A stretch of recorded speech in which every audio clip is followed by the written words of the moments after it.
네, 우리 시간 함께 하나님 말씀 읽고 좀 나누도록 하겠습니다. 하나님 말씀은 우리 에스라 5장 1절 말씀입니다. 에스라 5장 우리 1절 말씀입니다. 제가 가지고 있는 성경으로는 구약 716페이지, 715페이지에 있습니다. 에스라 5장 우리 1절 말씀인데요. 우리 한 절밖에 안 되는 말씀이니까 우리 함께 한 목소리로 함께 좀 읽어봤으면 좋겠습니다. 에스라 5장 1절 말씀인데요. 구약 성경 715페이지, 716페이지에 있습니다. 여러분 각자의 자리에서도 여러분 성경책을 펴시고 우리 하나님 앞에 나와 좀 예배하셨으면 좋겠습니다. 구약 715페이지, 716페이지에 있습니다. 에스라 5장 우리 1절 말씀인데요. 우리 한 구절 되는 말씀이기 때문에 우리 함께 우리 한 목소리로 함께 좀 읽어봤으면 좋겠습니다. 함께 읽도록 하겠습니다. 선지자들 곧 선지자 학개와 이도의 손자 스가랴가 이스라엘의 하나님의 이름으로 유다와 예루살렘에 거주하는 유다 사람들에게 예언하였더니. 아멘. 네, 이스라엘 하나님의 이름으로 라는 설교 제목으로 이 시간 함께 하나님 말씀 좀 나누도록 하겠습니다. 네, 제가 요즘에 흠뻑 빠져있는 드라마가 있는데 바로 낭만 닥터 김사부라는 제목을 가지고 있는 드라마입니다. 이미 시즌 1과 시즌 2까지 나오고 이미 이제 종영된 드라마인데요. 제가 요즘에 이 드라마를 좀 보면서 얼마나 좀 감동을 받고 있는지요. 얼른 시즌 3가 좀 나왔으면 좋겠다라는 기대를 가지고 있습니다. 아마 화면이 아마 준비된 걸로 알고 있는데요. 보시면 아시겠지만 여기 있는 주인공은 이제 한석규라는 이 인물이 나와서 계속해서 이 주인공 역할을 하면서 응급실에서 벌어지고 있는 상황들을 계속해서 그려내고 있습니다. 제가 알기로는 한 2, 3년 전에 이 낭만닥터 김사부 시즌 1이 나왔고 그리고 올해 초에 이 낭만닥터 김사부 2가 나온 걸로 알고 있는데 저는 요즘에 시간이 좀 많이 남아서 이 1, 2를 정주행하고 어제 드디어 낭만닥터 김사부 2까지를 다 보고 언제 시즌 3가 나오나라고 이제 기대하고 있는 상황입니다. 이 드라마 낭만닥터 김사부를 좀 설명하기 위해서는요 반드시 한 인물을 소개해야 되는데 바로 이 김사부 역할을 맡고 있는 한석규의 역할을 좀 소개해드려야 됩니다. 이 병원 안에서 특별히 이 긴박한 상황이 연속되는 이 응급실에서 수많은 일들이 벌어집니다. 교통사고가 났습니다 라고 이야기하면서 119 대원들이 응급실에 이제 환자를 데리고 오면 그 수많은 상황들을 어떻게 해결하고 그 수많은 문제들 앞에서 이 한석규가 어떻게 문제들을 처리해 가고 있는지를 계속해서 그리고 있는 드라마가 이 낭만닥터 김사부라는 이 드라마입니다. 제가 조금 영상 예배이기도 하고 또 여러분이 좀 피곤해 하실 것 같기도 하고 또 저만 등장하면 여러분이 좀 지겨워하실 것 같아서 제가 조금 영상을 잠깐 좀 준비했는데요. 한 1분 30초에서 2분 정도 되는 이 드라마인데요.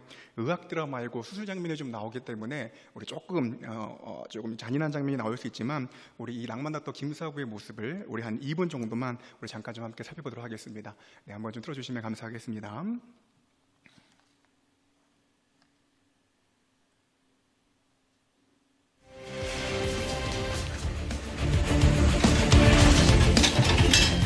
바이탈은요? 70에 40, 140입니다. 이 정도면 내부 출혈이 심하다는 건데 뭐 하세요? 환자가 복부통 청소하는데 GS라면서요. 저게 웬 존댓말이에요? 어울리지 않게. 레지던트가 전문의한테 말 깔까? 야 시끄러! 지금 여기서 환자 배를 가르겠다고요? 아니 그러다 오염이라도 되면. 야 바깥 이 물건 좀 빨리 치워. 치우라뇨. 이봐요 당신들 전부 다 미친 거 아니야? 당신 진짜 의사 맞냐고! 뭐지? 저 손놀림은? 왜 한마디도 이의제기 안 하는 겁니까? 응급실에서 개복한다는 건 정말이지 상식밖에 말도 안 되는 행동이었어요. 자, 석션. 오케이. 환자의 안위 같은 건 안중에도 없는 수술이었다고요. 그러는 넌 석션! 피가 어디서 났는지 보이지 않습니다. 거대 병원에서 네 환자 뒤로 미루고 VIP 수술하다 결국 사망. 출세 한번 해보려다 되려 뒤통수 맞고 쫓겨온 거라며. 그런 수술은 괜찮은 수술인 거니? 나같이 맨땅에 헤딩하는 놈들은 뭐가 됐든 해내야만 하는 거예요. 줄을 잘 타든가 아니면 VIP 환자라도 하나 건져 인정받던가. 지난 5년 동안 너한테 무슨 일이 있었던 거니? 무슨 일이 있어도 저 본원으로 꼭 돌아갈 겁니다. 과장님! 윤선재 선생이 또 발작입니다.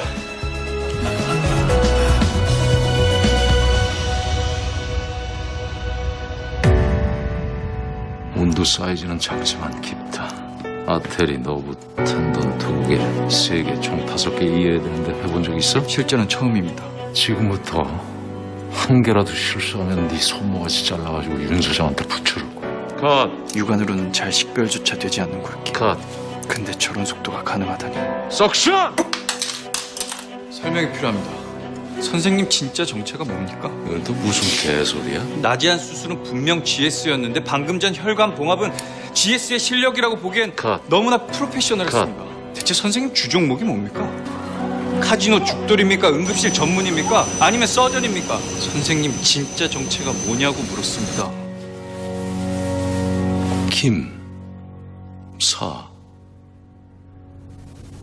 부. 네? 내 진짜 정체 닥터 김사오라. 네. 이제 어느 정도 잠깐 짧게 보셔도 알겠지만요. 이 한석규라고 이야기하는 이 김사부가 응급실에서 벌어지고 있는 여러 상황들을, 긴박하게 벌어지고 있는 상황들을 계속해서 처리해 나가고 있는 게 이 시즌 1과 시즌 2에서 벌어지고 있는 상황들입니다. 이때에 예측할 수 없는 긴박한 상황들을 한석규가 어떻게 처리해 가고 있는지, 그리고 그가 본질을 붙잡고 계속해서 무엇인가를 향해 가고 있는 모습이 이 시즌 1과 시즌 2에서 보여지고 있는 낭만 닥터 김사부의 모습인데요. 저는 이 한석규의 모습을 보면서 생각났던 단어가 한 가지 있었는데 바로 이 통찰력이라는 단어입니다. 제가 통찰이라는 단어를 사전을 네이버 백과사전에 찾아봤더니 이렇게 기록하고 있습니다. 제가 한번 좀 읽어드리겠습니다. 새로운 사태에 직면하여 장면의 의미를 재조직화함으로써 갑작스럽게 문제를 해결함 또는 그런 과정을 통찰이라고 이야기합니다. 제가 한석규를 바라보면서 왜 통찰력이라는 생각을 하는 이유가 뭐냐면, 병원 응급실에서 벌어지고 있는 수많은 일들, 갑작스럽게 발생되어지는 그 새로운 사태 가운데에 어떻게든 문제를 해결해야 되고 어떻게든 사람을 살려야 되는 상황들 속에 한석규는 통찰력을 가지고 문제들을 하나하나 해결해가고 마지막에는 해피엔딩으로 끝나게 됩니다. 그 과정 중에 통찰력을 발휘하고 있는 그 시간들 속에 사람들로부터, 그리고 김사부를 괴롭히고 있는 사람들로부터도 그 리더십을 인정받는 훈훈한 드라마로 이제 끝나게 되는데요. 혹시 여러분 시간이 좀 되시면 나중에 시즌 1, 2를 여러분 좀 찾아보시면서 저와 같은 감동과 또 은혜를 받으시기를 좀 바랍니다. 저는 이 드라마를 좀 열심히 보면서요, 한 공동체 안에서의 한 리더의 중요성이 얼마나 중요한지 생각해 보게 됩니다. 특별히 문제를 정확하게 진단하고 파악하는 이 통찰력을 가진 한 사람의 중요성이 얼마나 중요한지요. 낭만 닥터 김사부는 실력이 있고 또 어느 정도의 가지고 있는 기술력이 있기 때문에 각 긴급한 상황들 속에서 어떻게 해결해야 될지 아주 침착하고 그리고 또 차분하게 대응하고 있지만, 그 주변에 있는 모든 사람들은 갑자기 벌어지고 있는 많은 상황들 속에서 혼란하고 당황스러워하고 있는 모습이 보입니다. 어쩌면 더 이상 이 사람은 살 가망이 없습니다. 그냥 이 사람은 더 이상 어떻게 될 수가 없습니다라고 하고 있는 그 절망의 순간에서도 이 낭만 닥터 김사부는 자신이 가지고 있는 실력과 통찰력을 가지고 그 상황을 냉철하게 인식하고 그 문제를 해결해 가고 있는 모습이 이 낭만 닥터 김사부에서 보여지고 있는 모습인데요. 요즘 저는 청년들과 함께 느헤미야 말씀을 보면서도 이 낭만 닥터 김사부의 모습과 참 닮아 있다라는 생각을 들게 됩니다. 느헤미야에서도 보이는 모습이 참 동일한 모습인데요. 우리 느헤미야 4장 11절 말씀을 한번 좀 읽어봤으면 좋겠는데, 요즘 청년들과 함께 느헤미야 말씀을 나누고 있는데 느헤미야에서도 보여지는 모습도 아주 닮아 있는 동일한 모습을 알 수 있습니다. 우리 느헤미야 4장 11절 말씀인데요, 우리 한 목소리로 한번 좀 읽어봤으면 좋겠습니다. 함께 읽어보도록 하겠습니다. 우리의 원수들은 이르기를 그들이 알지 못하고 보지 못하는 사이에 우리가 그들 가운데에 달려들어가서 살육하여 역사를 그치게 하리라 하고, 어떤 상황 가운데 있는지 제가 여러분에게 좀 곧 설명해 드릴 건데요. 느헤미야를 중심으로 이 무너진 예루살렘 성벽을 재건하기 위해서 이제 힘을 쓰고 있는 그때에 11절 말씀에 뭐라고 이야기하냐면, 우리의 원수들이 이르기를 이야기하면서 원수들이 어떤 일을 꾸미고 있는데, 우리 11절 말씀을 좀 다시 한번 띄워주시면요, 그들이 이렇게 일을 꾸미고 있습니다. 느헤미야 4장 11절인데요. 그들이 알지 못하고 보지 못하는 사이에 우리가 그들 가운데 달려들어가서 살육하여 그들의 역사를 그치게 하리라 하고, 그들이 알지도 못하고 그들이 보지도 못하는 그때에 우리가 그들 가운데 달려들어가서 그들을 살육하여서 너희가 하고 있는 성벽 재건 일을 멈추게 할 거다라고 이야기하는 원수들의 이 계획들이 아마 있었던 것으로 보입니다. 아마도 이 소문이 느헤미야를 도와서 열심히 성벽을 짓고 있었던 사람들의 귀에 들어갔던 것으로 보이는데요. 우리 느헤미야 4장 14절 상반절 말씀을 보면 그들이 아마 두려움 가운데에 이렇게 떨고 있었던 것으로 보입니다. 느헤미야 4장 14절 상반절 말씀인데요, 이 말씀은 제가 좀 읽어드리겠습니다. 내가 돌아본 후에 일어나서 귀족들과 민장들과 남은 백성에게 말하기를 너희는 그들을 두려워하지 말고. 이 성벽을 재건하겠다고 모여있는 이 사람들의 원수가 있었는데 그들이 이들을 향하여서 어느 때에 가서 내가 이들을 다 죽이겠다라고 이야기하는 살육하겠다라는 계획이 세워집니다. 그런데 그 계획이 이 느헤미야와 함께 이를 돕고 있는 사람들의 귀에 들어간 것 같습니다. 그러니까 아마 이들이 두려워하고 있었던 것으로 보입니다. 느헤미야는 이제 성벽을 막 재건하겠다고 페르시아 왕궁에서 이제 막 도착한 거고, 아마 성벽 공사를 방해했었던 산발락과 도비아는 이미 예루살렘 주변에서 기득권을 행사하고 있었던 것으로 보입니다. 당시에 유대인들에게 영향력을 행사하면서 계속해서 그들을 협박하고 어렵게 하고 있었던 것으로 보입니다. 그렇기 때문에 이 산발락과 도비아의 협박은, 그리고 그들이 하고 있는 이 협박은 아마 괴롭힘을 당하고 있었던 이 유다 사람들에게 분명히 큰 두려움으로 다가왔던 것으로 보입니다. 우리가 느헤미야를 중심으로 성벽을 한번 재건해 보겠다라고 모여 있었는데 늘 우리를 괴롭혔었던 산발락과 도비아가 나타나서 너희 성벽 재건에 멈추지 않으면 내가 어느 때에 우리가 한순간에 가서 너희를 살육할 거다라는 소문이 퍼지기 시작하였고, 그때 유대인들 안에 두려움이 퍼지기 시작한 겁니다. 그때의 느헤미야가 어떻게 하고 있냐면 느헤미야 4장 우리 14절 세 번역 말씀으로 우리 한번 좀 읽어봤으면 좋겠는데요. 느헤미야가 그때에 이렇게 이야기하고 있습니다. 느헤미야 4장 14절 세 번역 말씀인데요. 우리 말씀은 함께 좀 읽어보도록 하겠습니다. 함께 읽도록 하겠습니다. 백성이 두려워하는 것을 보고 나는 귀족들과 관리들과 그 밖의 백성들을 격려하였다. 그들을 두려워하지 말아라. 위대하고 두려운 주님을 기억하고 형제자매와 자식과 아내와 가정을 지켜야 하니 싸워라. 평소에 자신들을 못살게 굴고 있었던 산발락과 도비아의 협박에 두려움 가운데 매몰되어 있었던 그 유다 백성들과 이스라엘 백성들을 향하여서 이 느헤미야가 뭐라고 이야기하냐면 너희는 그들을 두려워하지 말아라. 위대하고 두려운 주님을 기억해라 라고 이야기하고 있습니다. 그러고 나서 느헤미야가 어떤 모습을 보이고 있냐면요, 우리 이하의 16절부터 18절 말씀도 우리 세 번역 말씀을 좀 읽어봤으면 좋겠는데요. 이들이 하고 있는 협박 가운데에 느헤미야가 이렇게 방안을 짜고 있습니다. 느헤미야 4장 우리 16절부터 18절 말씀인데요, 세 번역 말씀으로 우리 계속해서 한번 좀 읽어보겠습니다. 함께 읽어보도록 하겠습니다. 그날부터 내가 데리고 있는 젊은이 가운데서 반은 일을 하고 나머지 반은 창과 방패와 활과 갑옷으로 무장을 하였다. 관리들은 성벽을 쌓고 있는 유다 백성 뒤에 진을 쳤다. 짐을 나르는 이들은 한 손으로는 짐을 나르고 다른 한 손으로는 무기를 잡았다. 성벽을 쌓는 이들은 저마다 허리에 칼을 차고 일을 하였다. 나팔수는 나의 곁에 있게 하였다. 위기의 상황 가운데에요, 모든 이스라엘 백성들과 모든 백성들은 두려움에 떨면서 벌벌 떨며 어떻게 해야 되지? 라고 이야기하며 혼란해하고 혼미하고 있는 상황 가운데에 느헤미야는 두려움에 함몰되지 않고 이 위기를 어떻게 대처해나가야 될지에 대한 분명한 방향성을 제시하고 실제적인 대안을 제시하고 있는 것을 분명히 알 수 있습니다. 예측할 수 없는 긴박한 상황을 마주하고 갑자기 찾아오는 원수의 두려움 가운데에 모두가 당황스러워하고 있는 그때에 이 리더였던 느헤미야는 함몰되고 두려움 가운데에 매몰되는 것이 아니라 공동체가 실제적으로 어떻게 나아가야 될지, 어떻게 이 상황을 대처해야 될지, 그 방안이 무엇인지 백성들에게 명령하기 시작하였고, 우리가 왜 성벽을 재건해야 되는지에 대한 분명한 목적과 사실을 인지시켜주고 있는 것을 분명히 알 수 있습니다. 느헤미야 4장 14절 세 번역 말씀을 제가 한번 다시 좀 읽어드리겠습니다. 백성이 두려워하는 것을 보고 나는 귀족들과 관리들과 그 밖의 백성들을 격려하였다.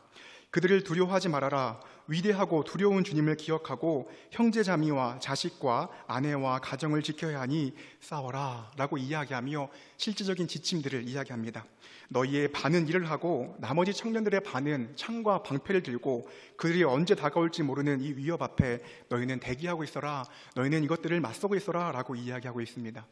마치 낭만 닥터 김사부처럼요, 모두가 예측할 수 없는 긴박한 상황 속에서 응급실에서 펼쳐지는 그 상황들 속에서 어찌해야 될지 모르는 혼란함과 혼미한 시간들 속에서 이 응급 환자를 살리기 위해서 어떤 실수를 급하게 해야 되는지, 수술실에서라도 당장에 이 사람을 개복하여서 그것을 수술해야 되는지에 대한 분명한 대처를 이야기할 뿐만 아니라 사람들로 하여금 이 수술을 어떻게 진행해야 될지를 아주 잘 제시하고 있는 것처럼 이 낭만 닥터 김사부가 그 역할을 하고 있고, 동시에 우리가 이 환자를 어떻게든 왜 살려야 되는지에 대한 그 이야기를 계속해서 이야기하고 있는 모습입니다.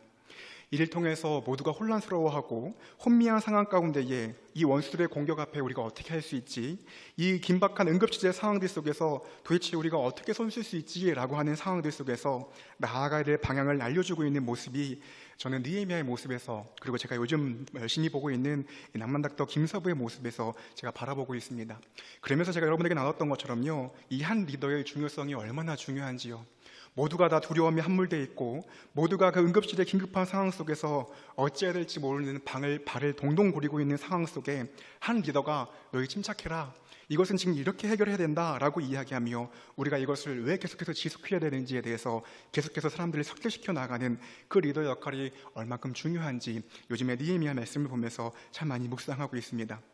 저는 남만닥터 이 김사부의 모습과 느헤미야의 리더십의 모습이 참 닮아 있다 싶으면서도요, 우리가 느헤미야에게서 배워야 될 정말 중요한 영적인 진리는 느헤미야는 자신의 통찰과 자신의 실력을 의지한 것이 아니라 이 모든 상황 가운데에 하나님 앞에 나와 기도하고 있는 삶이라는 것을 분명히 알 수 있습니다.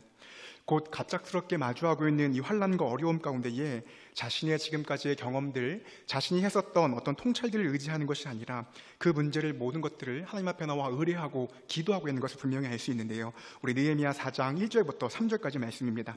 제가 여러분에게 계속해서 나누고 있는 느헤미야 4장이 시작되어지고 있는 본문 우리 1절부터 3절 말씀을 보면요, 우리가 잘 알고 있는 산발락과 도비아가 등장해서 이 유다 사람들의 마음을 뒤집어 놓고 있는 것을 알 수 있습니다. 우리 느헤미야 4장 1절부터 3절까지 말씀도 우리 한 목소리로 한번 좀 읽어봤으면 좋겠는데요, 우리 1절부터 함께 좀 읽어보도록 하겠습니다. 산발랏이 우리가 성을 건축한다 함을 듣고 크게 분노하여 유다 사람들을 비웃으며 자기 형제들과 사마리아 군대 앞에서 일러 말하되, 이 미약한 유다 사람들이 하는 일이 무엇인가? 스스로 견고하게 하려는가? 제사를 드리려 하는가?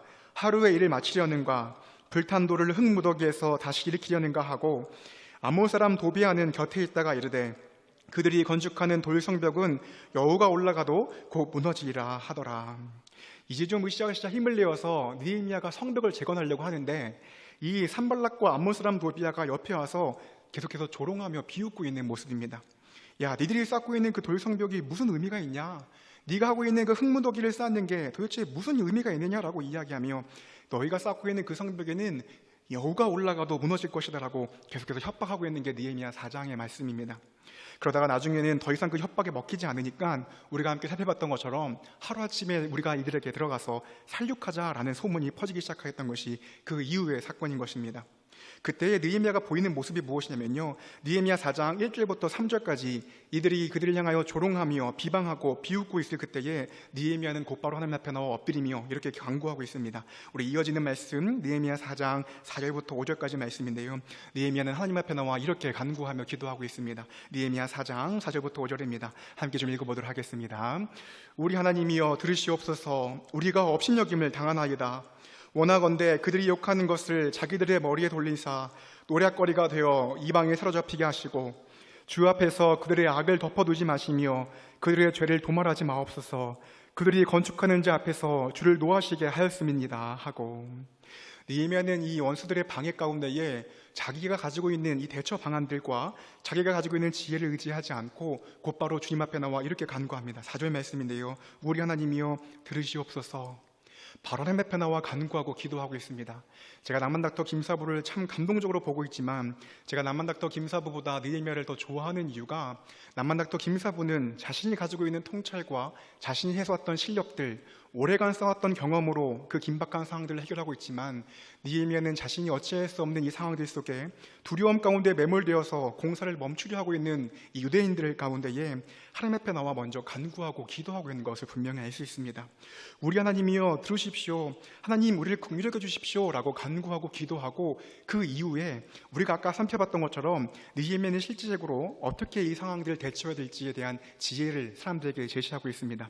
절반은, 너희 청년들의 절반은 성을 지키고 너희 청년들의 절반들은 여전히 하고 있었던 시멘트를 들고 성벽을 재건해라 라고 이야기하며 이런저런 지혜들을 계속해서 이야기하고 있는 것이 느헤미야 4장에서 느헤미야의 모습입니다. 이런저런 어려움들 가운데에 또 실질적인 어려움들 속에 기도 이후에 모든 상황을 대처할 수 있는 지혜를 느헤미야는 알 수 있었고, 마음이 무너지고 있는 상황들 속에 느헤미야는 마음을 지키며 그 성벽 재건을 완수하고 있는 것을 분명히 알 수 있습니다. 저는 이 코로나 시간을 좀 지나가면서요, 여러 사람들이 이 시대를 바라보며 대안들을 제시하고 어떻게 하면 갑작스럽게 다가오고 있는 우리 위기 가운데에 이 문제를 해결할 수 있을까? 수많은 학자들이 이 상황들을 바라보고 방안도 제시하며 나아가지만 정말 전 이때 필요한 리더십은 바로 하나님 앞에 나와 기도하고 엎드리는 리더십이 아닌가 생각해 보게 됩니다. 어찌 보면 우리의 실존과 우리의 실체가 잘 드러나고 있는 게 코로나라는 생각이란 듭니다.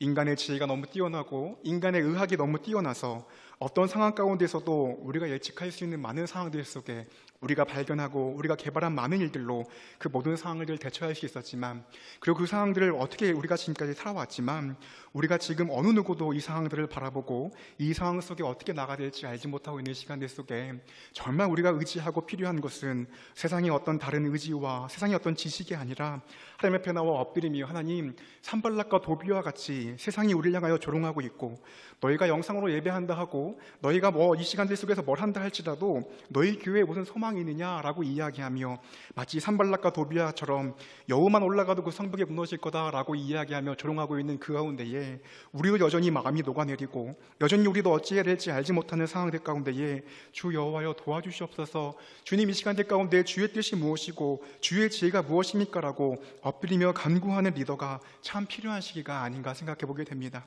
이 시대 가운데 주의 마음이 무엇인지, 이 시간들 속에서 주의 뜻이 무엇인지 우리가 예측할 수 없는 긴박한 상황들이 우리 가운데 찾아왔고 우리가 예측할 수 없는, 우리가 컨트롤할 수 없는 상황들 속에 우리가 처해 있는데 이때에 정말로 지혜 가운데에 그래 우리가 이 상황들 속에서 어떻게 나아가야 될지, 원수의 이 공격과 원수의 방해 가운데에 우리가 어떻게 나아가야 될지, 그들을 두려워하지 말아라, 위대하고 두려운 주님만을 기억하여라, 너희는 이렇게 저렇게 싸워라 라고 이야기할 수 있는 그 사람은 바로 하나님 앞에 나와 엎드려 기도하는 사람들이고, 저는 이런 영적인 지도자가 참 많이 필요한 시기가 아닌가 많이 생각해 보게 됩니다. 오늘 본문에서의 상황도 참 비슷한 상황인 것을 알 수 있습니다. 성벽 재건을 방해하였던 원수가 있었던 것처럼 성전 공사를 하고 있는 오늘 본문에서도 이 원수들이 등장하고 있는 것을 알 수 있습니다.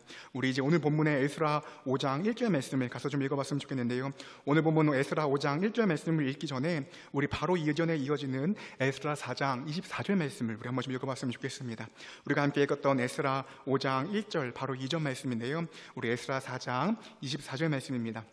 이 말씀은 제가 한번 좀 읽어드릴 텐데요, 에스라 우리가 함께 읽었던 5장 1절에 바로 이전에 이렇게 기록되어 있습니다. 이에 예루살렘에서 하나님의 성전 공사가 바사왕 다리오 제2년까지 중단되니라. 에스라 4장 24절을 공동 번역은 이렇게 번역하고 있는데요, 우리 말씀은 우리 한번 좀 같이 좀 읽어봤으면 좋겠습니다. 당시에 에스라 5장 1절에 시작되어지고 있는 이 배경들 속에 어떤 일이 있었는지 우리 공동 번역 말씀으로 에스라 4장 24절 말씀인데요, 우리 함께 좀 읽어보도록 하겠습니다. 그리하여 예루살렘에서 하나님의 성전 짓는 일이 중단되어서 페르시아 황제 다리우스 제2년까지 손을 대지 못하고 있었다. 조금 더 쉽게 번역이 된 것 같습니다. 그리하여 예루살렘에서 하나님의 성전 짓는 일이 중단되었고 페르시아 황제 다리우스 제2년까지 그 성전 짓는 일에 누구도 손을 대지 못하고 있었다라고 이야기합니다. 저 24절에 그리하여가 왜 중요한 말씀이냐면요, 에스라 4장 전체가 하나님의 성전 공사가 왜 멈춰져 있었는지에 대한 아주 긴 역사를 정리하고 있는 게 4장입니다.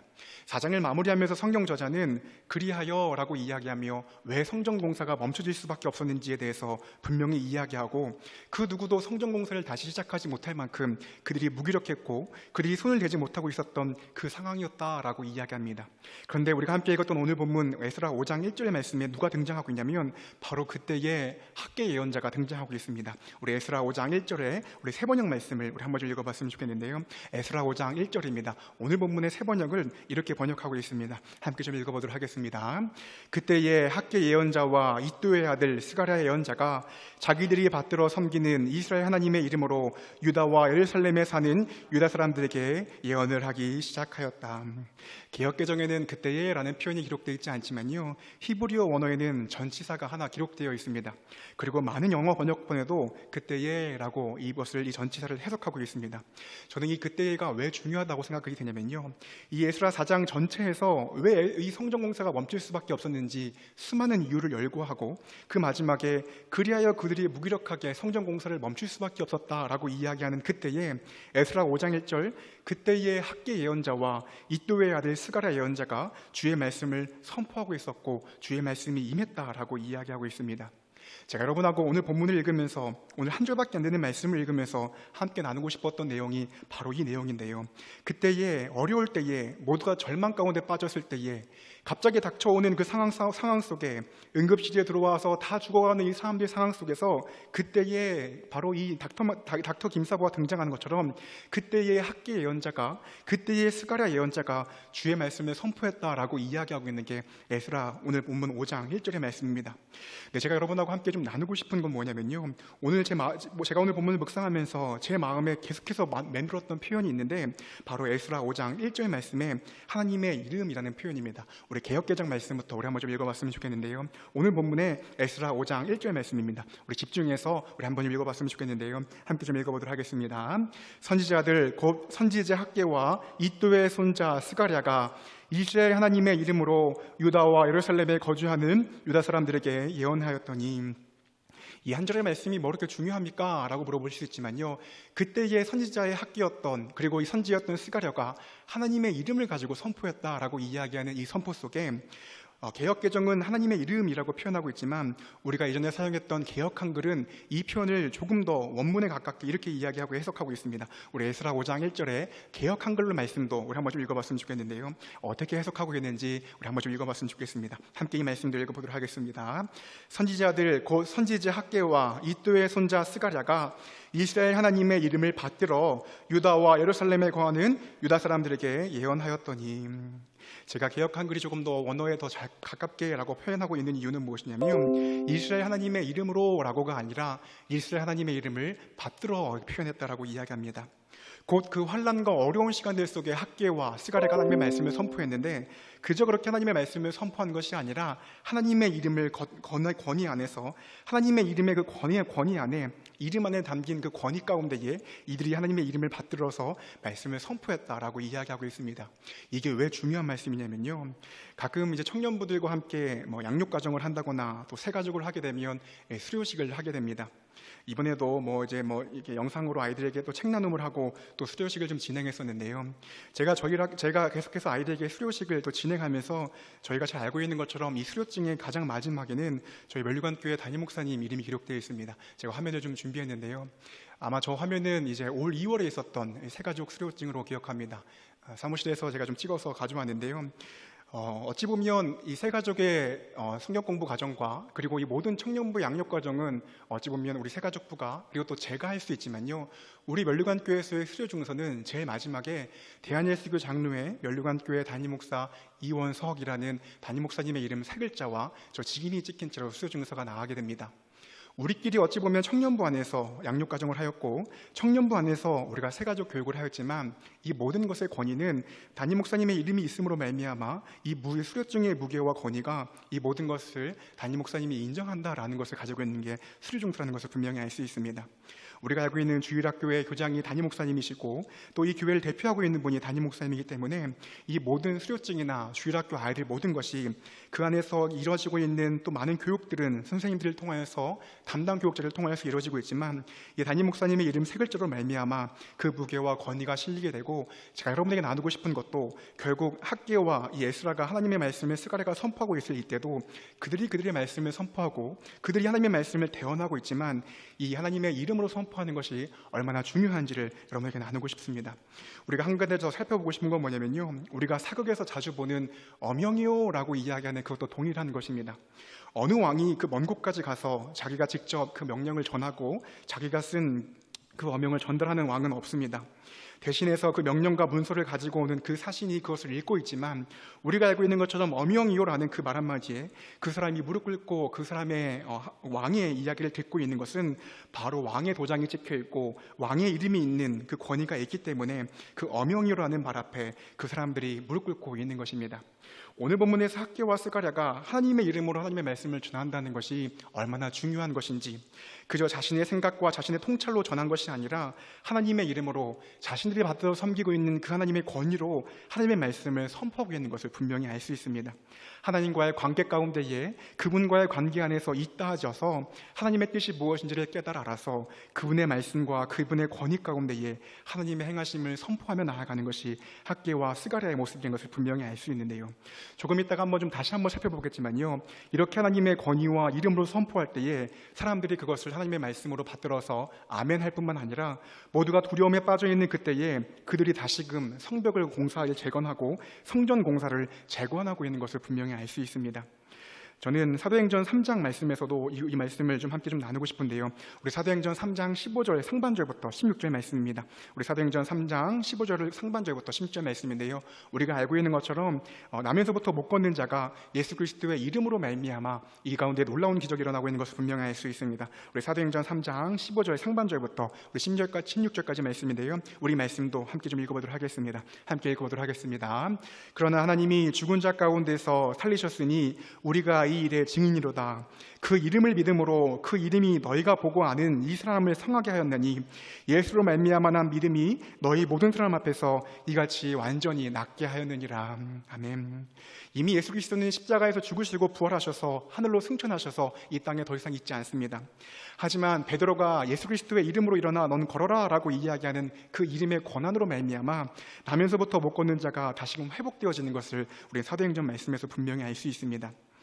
이 스가랴의 모습과 학개의 모습에서 볼 수 있는 이 하나님의 이름으로 선포했다는 이 말씀 가운데에 왜 능력이 있는지, 그리고 이 말씀 가운데 사람들이 영적인 권위를 인정하며 왜 그들이 두 손 놓고 있었던 그 무기력함 속에서 다시금 깨어서 하나님 앞에 나와 그 성전 재건과 성벽 재건을 하고 있는지, 이 스가랴와 학개의 모습 가운데에 그 하나님의 권위 안에서 선포되어지는 말씀이 얼마나 중요한지, 그리고 이 시대 가운데에 그런 리더 모습이 얼마나 필요한지 저는 계속해서 말씀을 묵상하며 요즘 코로나 시간들을 계속해서 좀 돌아보고 있습니다.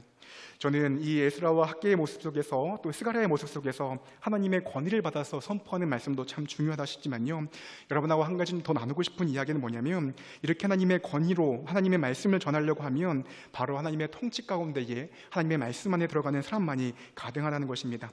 오늘 본문 우리가 함께 읽었던 에스라 5장 1절과 아주 동일한 말씀이 우리 학개서 1장 말씀에 기록되어 있는데요. 우리 학개서 1장 1절부터 2절까지 말씀도 우리 한번 좀 읽어봤으면 좋겠습니다. 오늘 본문 에스라 5장과 아주 동일한 시대적인 배경을 기록하고 있는 말씀이 우리 학개서 1장 1절부터 2절까지 말씀인데요. 우리 말씀도 우리 함께 좀 읽어봤으면 좋겠습니다. 우리 함께 읽어보도록 하겠습니다. 다리오 왕 제2년 6째 달 곧 그 달 초하루에 여호와의 말씀이 선지자 학개로 말미암아 스알기엘의 아들 유다 총독 스룹바벨과 여호사닥의 아들 대제사장 여호수아에게 임하니라. 이르시되 만군의 여호와가 이같이 말하려느니라. 이 백성이 말하기를 여호와의 전을 건축할 시기가 이르지 아니하였다 하느니라. 우리가 계속해서 살펴보고 있는 성전 건축이 멈춰지고 있는 상황들을 학개서 1장은 1절과 2절 말씀에 계속해서 이야기하고 있습니다. 근데 제가 여러분하고 한 가지 더 나누고 싶은 아주 중요한 영적인 진리는 무엇이냐면요, 우리 1절 말씀을 다시 한번 좀 가서 읽어봤으면 좋겠는데요. 학개서 1장 1절입니다. 제가 한번 좀 읽어드리겠습니다. 다리오 왕 제2년 6째 달 곧 그 달 초하루에 여호와의 말씀이 선지자 학개로 말미암아 스알기엘의 아들 유다 총독 스룹바벨과 여호사닥의 아들 대제사장 여호수아에게 임하니라. 여기서 이야기하는 학개로 말미암아라고 표현하고 있는 이 표현을 원어로 가서 살펴보면요, 바로 히브리어 원어인 야드라는 표현이 되어 있는데 이것은 손이라는 표현을 가지고 있습니다.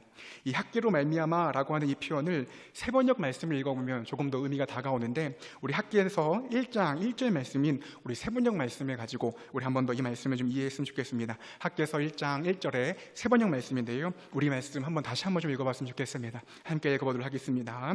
다리우스 왕 2년 6째 달 그 달 초하루에 학개 예언자가 주님의 말씀을 받아서 스알기엘의 아들 스룹바벨 유다 총독과 여호사닥의 아들 여호수아 대제사장에게 전하였다.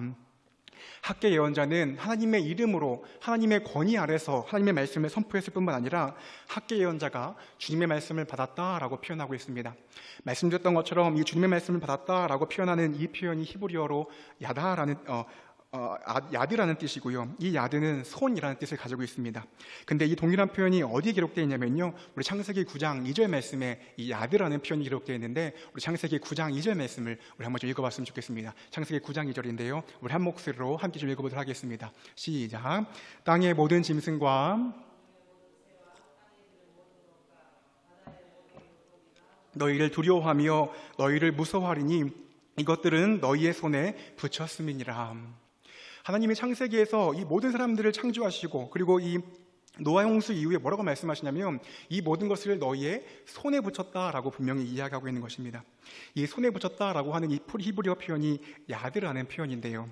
오늘 본문 학개서 1장 1절에 학개 예언자가 주님의 말씀을 받았다라고 하는 이 표현에 동일한 이 손이라는 표현을 가지고 있습니다. 조금 어려우실 수 있지만요, 이 손이라는 뜻은 그의 권한과 그의 지배하에 두게 되는 것입니다. 마치 하나님께서 노아에게 내가 이 모든 것을 너희의 지배 아래, 너희 손 아래에 둘 것이다 라고 말씀하셨던 것처럼 이 학개 선지자는 하나님의 손과 하나님의 지배 아래에서 하나님의 말씀을 받고 있는 것을 분명히 알 수 있습니다. 그러하기 때문에요, 내가 하나님의 이름을 힘입어서 하나님의 권위 아래에서 말씀을 선포한다라고 이야기하지만 그 말씀 선포자가 하나님의 권위와 영향력 안에서 하나님의 지배 아래에 있지 않으면 하나님의 말씀을 권위 있게 선포할 수 없다는 것을 분명히 알 수 있습니다. 조금 부끄러운 말씀이지만요, 계속해서 말씀을 묵상하고 또 말씀을 계속해서 이번 한 주 동안 또 하나님 앞에 좀 묵상하고 기도하면서요, 내가 하나님의 말씀을 받들어서 설교하고 기도하고 간구한다라고 이야기하고, 그리고 제 표현과 제 언어에서 이것은 하나님의 이름으로 선포하는 말씀입니다 라고 아무리 선포하고 이야기한다 할지라도 제 삶과 제 모습이, 제 인생이 주님의 손과 주님의 지배와 주님의 통치 안에 있지 않으면 그것은 주의 말씀의 온전한 선포가 아니라는 것을 분명히 이야기하고 있습니다. 학개는 하나님의 권위와 하나님의 주권, 그분의 지배 아래서 주님의 말씀을 받아서 주의 뜻이 무엇인지를 순결하게 선포했을 뿐만 아니라 그때에 그 말씀이 선포되어질 그때에 그것이 하나님의 권위와 하나님의 능력과 하나님의 이름을 받들어 섬기는 자로서 그 일들의 영적인 권위가 회복되어지고 있는 것을 분명히 알 수 있습니다. 조금 부끄러운 말씀일 수 있지만요, 저는 이 코로나의 시간들을 지나면서 이런 지도자가 한국 교회에 있나라는 생각들을 해보게 됩니다. 하나님의 손과 하나님의 주권 가운데에 하나님의 지배 아래서 하나님의 말씀을 받아서 주의 뜻과 주의 말씀이 무엇인지를 바로 깨달아 알아서 주 여호와 하나님의 이름이 말씀입니다 라고 선포하며 그 영적인 권위와 능력 가운데에 하나님의 말씀을 선포하고 이 시간들 속에 주의 뜻이 무엇인지를 깨달아 알아 하나님 앞에 나와 간구하고 있는 선지자의 모습이 이 시대의 목회자들 가운데 있나 저의 모습을 돌아보며 반성하며 참 많이 고백해보게 되었습니다. 누구보다 힘들어하고 있고 참 어려운 시간들 속에 이 사람 저 사람이 이 시대를 바라보고 있는 대안들을 제시하고 이런저런 이야기들을 참 많이 하고 있지만 하나님 앞에 나와 정말 엎드려 기도하고 간구하며 영적인 권위 앞에 나와 간구하고 기도하기보다도, 그리고 그렇게 말씀을 선포하기보다도 어찌 보면 자신의 생각들, 자신의 목회 철학과 자신의 경험들을 받들어서 사람들 앞에 나와 설교하고 하나님 앞에 나와 이렇게 저렇게 살아가고 있는 모습이 제 모습은 아닌지, 그리고 우리의 모습은 아닌지 다시 한번 좀 돌아보게 되었습니다.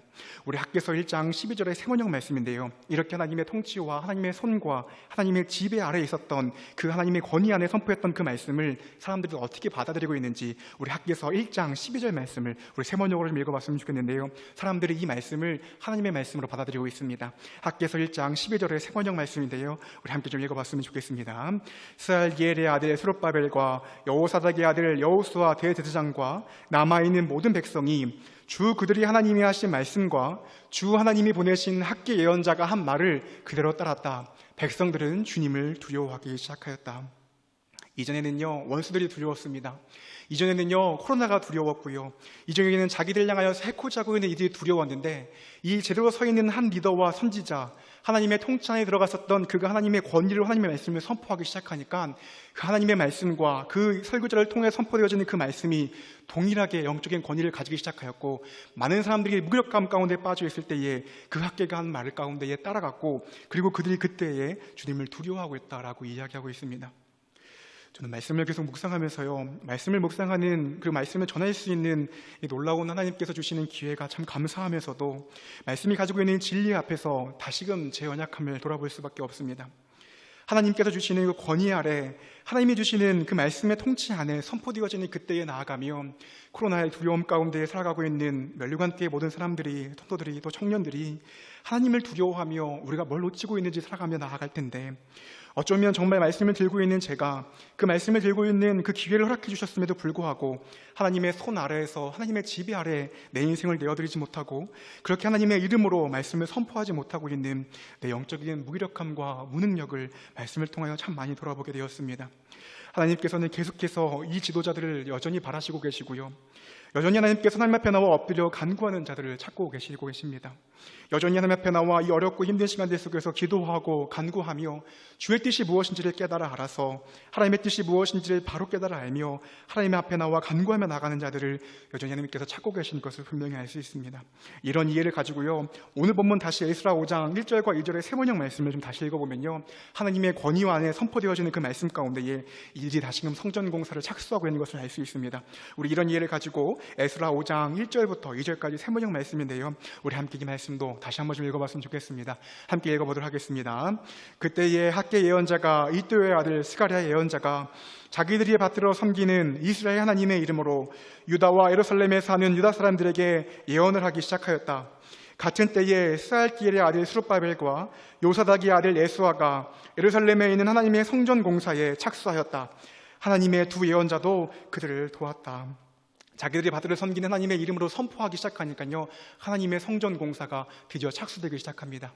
여러분하고 나눴던 것처럼 에스라 4장은 왜 성전 공사가 멈출 수밖에 없었고 왜 성벽 공사가 멈출 수밖에 없었는지에 대한 수많은 이야기들이 가득 담겨 있습니다.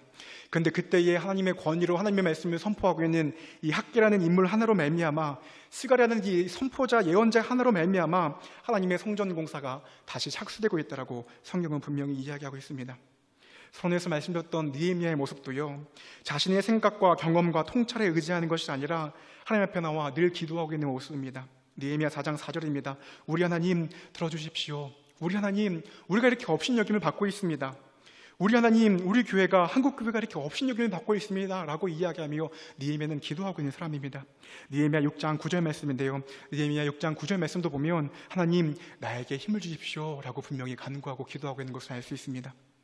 느헤미야는 하나님 앞에 나와 계속해서 간구하고 기도하고 있고요, 하나님 나에게 지혜를 주시고 나에게 힘을 주십시오 라고 간구하고 있습니다. 느헤미야서의 아주 흥미로운 특징은 뭐냐면요, 느헤미야서는 기도로 시작해서 기도로 끝나고 있다는 것을 분명히 알 수 있습니다. 느헤미야 1장 4절부터 5절인데요, 우리 이 말씀은 너무 중요한 말씀이기 때문에요, 느헤미야 1장 우리 4절부터 5절까지 말씀을 우리 한 목소리로 한번 좀 읽어봤으면 좋겠습니다. 느헤미야 1장 4절부터 5절입니다. 함께 읽어보도록 하겠습니다. 내가 이 말을 듣고 앉아서 울고 수일 동안 슬피하며 하늘의 하나님 앞에 금식하며 기도하여 이르되, 하늘의 하나님 여호와 크고 두려우신 하나님이여, 주를 사랑하고 주의 계명을 지키는 자에게 언약을 지키시며 긍휼을 베푸시는 자여 주여 간구하나이다. 느헤미야 1장이 시작되면서 바로 느헤미야는 하늘의 하나님 여호와 크고 두려우신 하나님이여, 예루살렘의 이 황폐한 곳이 도대체 무슨 이유입니까? 라고 이야기하며 느헤미야 1장은 기도로 시작하고 있습니다. 느헤미야 13장 마지막 장에 느헤미야는 여전히 기도로서 느헤미야를 마치고 있는데요, 느헤미야 13장 31절 하반절 말씀입니다.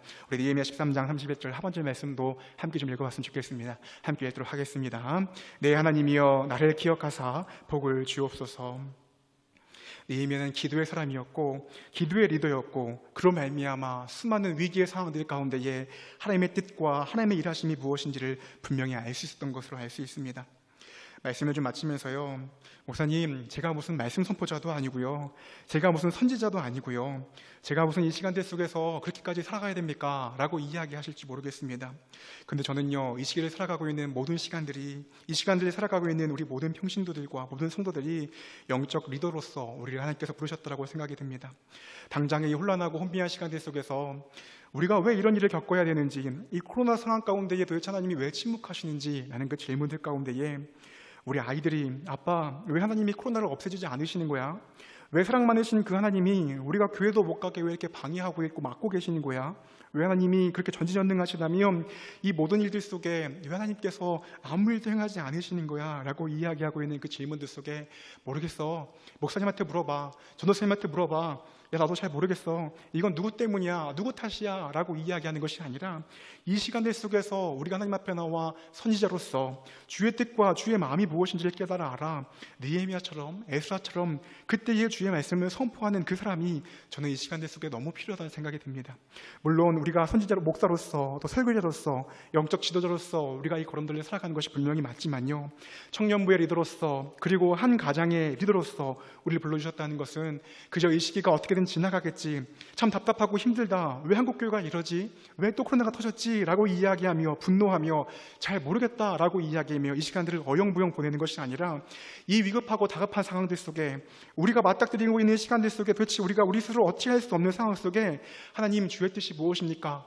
이 시간들 속에 주의 마음이 무엇입니까? 산발락과 도비아가 하고 있는 이 조롱 가운데에 주님 도와주십시오 라고 이야기하며 깊은 기도 가운데 하나님의 말씀을 깨달아 아는 자가 이 혼란스럽고 혼미한 시간들 속에 하나님의 뜻을 바로 깨달아 알 수 있게 되고, 그때에 우리 가정을 살릴 수 있게 되고, 그때에 우리 주변에 있는 사람들을 살릴 수 있게 된다는 것을 분명히 알 수 있습니다.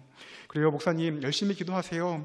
그래요 목사님, 청년부를 위해서 그리고 리더로서 그 자리 가운데에 열심히 기도하고 하나님의 손 아래에 들어가서 하나님의 이름으로 여러분 목사님 말씀을 열심히 전해주세요가 아니라, 이 시간들 속에서 우리 가운데 필요한 주의 뜻과 주의 마음은 우리가 정말로 주님 앞에 나와 엎드려서 주의 뜻이 무엇인지, 내가 공동체를 살릴 수 있는 그 지도자로서 나를 불러주셨는데 내가 이 가운데의 공동체가 어떻게 나가될지 주의 뜻이 무엇인지 깨달아 알며 나아가는 것이 이 시대를 살아가는, 특별히 이때에 살아가고 있는 우리 시간들 속에서 선지자적인 사명을 감당해야 되는 아주 중요한 시기라는 생각이 듭니다.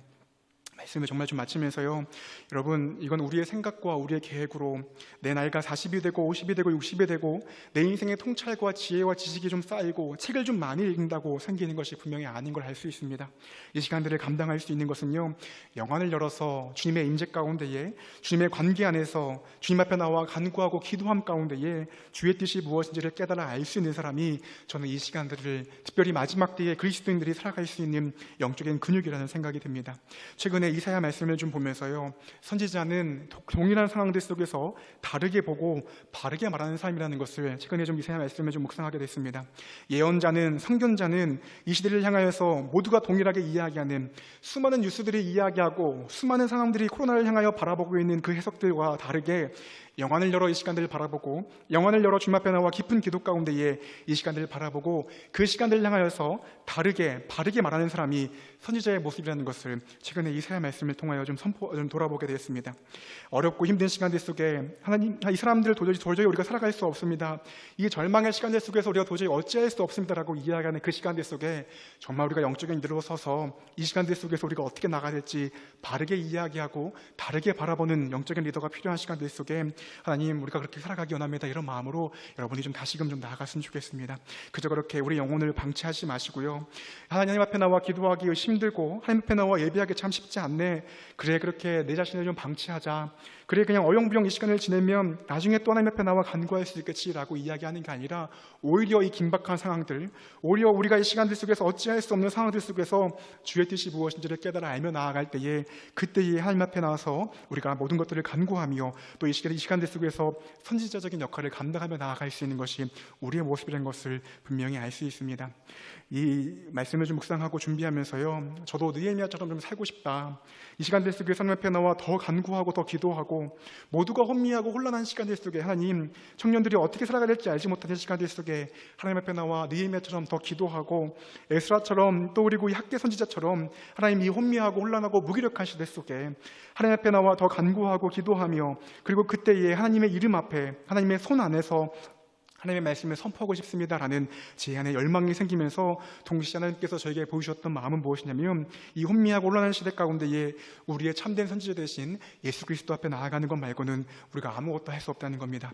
우리 사도행전 3장 20절부터 22절 말씀을 좀 읽어보면요, 우리 가운데 보내주신 선지자 되신 예수 그리스도가 우리 가운데 분명히 있고, 이 선지자 되신 예수 그리스도 앞에 우리가 나아갈 때에 우리 안에 주께 행하시고자 하시는 그 뜻이 무엇인지를 밝게 깨달아 알 수 있더라고 베드로 사도는 이렇게 이야기하고 있습니다. 우리 마지막으로 사도행전 3장 우리 20절과 22절까지 말씀을 좀 읽어봤으면 좋겠는데요, 베드로가 선지자에 대한 이야기를 하면서 이렇게 이야기하고 있습니다. 사도행전 3장 20절부터 22절입니다. 함께 좀 읽어보도록 하겠습니다.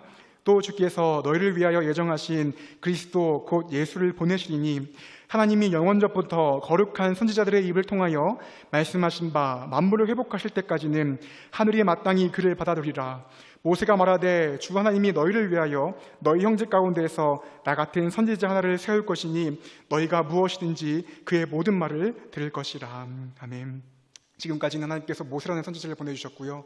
지금까지 하나님께서는 학개라는 선지자를 보내주셨고, 지금까지 하나님께서는 스가랴라는 선지자, 이사야와 예레미야라는 수많은 선지자를 통하여서 그들이 하나님의 주권과 하나님의 통치 안에서 하나님의 이름으로 선포하였고, 그리고 그 말씀 안에서 무지했던 이스라엘 백성들이 다시금 돌이키며 나아갔지만, 우리에게는 지금도 살아계시는 선지자 되시는 예수 그리스도가 있음을 분명히 이야기하고 있습니다. 우리가 말씀 앞에 다시금 나아가야 되고, 기도 가운데에 복음 앞에 다시금 나아가야 되는 것은, 주님, 우리는 무지합니다. 주님, 이 한국교회는 정말 영적인 지도자가 찾아보기 어려울 만큼 너무도 혼란하고 혼미하고 나아갈 방향을 참 힘찾기 힘든 시간입니다. 이 시간들 속에서 인간 지도자를 의지하는 것이 아니라 우리의 참된 선지자 되시는 예수 그리스도 앞에 우리의 모든 무지 속에 어떻게 나아가야 될지를 깨달아 알게 하시고, 다시금 한국교회와 멸관교회가 복음 가운데 나아가서 예수께서 행하셨던 그 선지자가 우리 가운데 알려주셨던 그 놀라운 일하심과 그 행하심 앞에 우리 멸관교회가, 한국교회가 다시 나아가기 원합니다. 이런 마음으로 우리가 이 코로나 시간들을 견디고 또 버티며 영안을 열어서 이 시간들을 해석하며 우리 공동체를 살리며 나아갈 수 있는 우리 모든 성도들과 또 복음 가운데 나아갈 수 있는 우리 모두가 좀 되었으면 좋겠습니다.